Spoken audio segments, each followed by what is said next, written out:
ఈ first time డైరెక్టర్లు కాదు కానీ సినిమాలు ఎన్ని రోజులు తీసినా పర్లేదు, టైటిల్ పెడతానికి కూడా చాలా టైం తీసుకుంటున్నారు.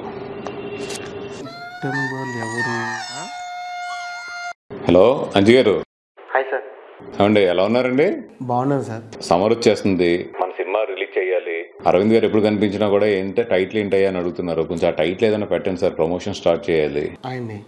సార్ నేను టైటిల్ అడుగుతున్నాను సార్. మీ కష్టం పగవాడికి కూడా రాకూడదు గురుగారు. మీరు ఎన్నిసార్లు అడిగినా కూడా చెప్పరు, కానీ ఒక్క నిమిషం ఉండండి, నేను హీరో గారిని కూడా లైన్లో తీసుకుంటాను. అదే చెప్తే హీరోయిన్ కూడా లైన్లో తీసుకోండి సార్. వీటికి మాత్రం తక్కువ ఉండదే. నేను క్యాజువల్గా అన్నాను సార్. నేను సీరియస్గా తీసుకున్నాను. హీరోయిన్ కూడా తీసుకోవాలంటే ఇప్పుడు టైటిల్ చెప్పబోయి ఈరోజు నీ సంగతి చెప్తా.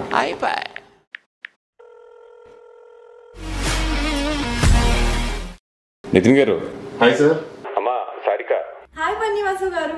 డైరెక్టర్ గారిని ఎన్నిసార్లు అడిగినా కూడా టైటిల్ ఏంటి సార్ అంటే ఇదిగో అంటారు అదిగో అంటారు, టైటిల్ మాత్రం చెప్పట్లేదు. అట్లీస్ట్ మీరిద్దరని అడగను. హాయ్ అంజీ గారు. హాయ్ నితిన్ గారు. ఇది నేను చెప్పిన టైటిల్ కదా సార్? చెప్పేసాను సార్.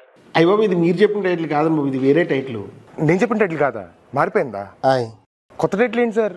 ఆయన్ని. ఇదేంటి ఏంటి? ఓఫో, షూటింగ్ అప్పుడు ఎలానో చెప్పలేదు, ఇప్పుడైనా నా కోసం చెప్పండి ప్లీజ్. ఏం అడిగిందండి కదా? వీడి వాసనతో చెప్పేస్తాడు ఈయన. ఆల్రెడీ చెప్పేశానండి నేను. చెప్పేశాడా? మన మూవీ పేరే ఆయన్ని.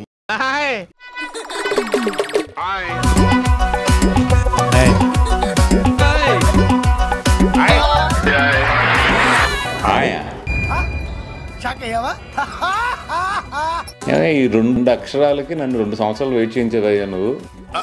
అంటే అది చేయించావు కానీ మంచి టైటిల్ పెట్టు. థ్యాంక్స్ అండి. సూపర్ హిట్ టైటిల్ ఇది, సమ్మర్లో కుమ్మేద్దాం. హాయ్. హాయ్.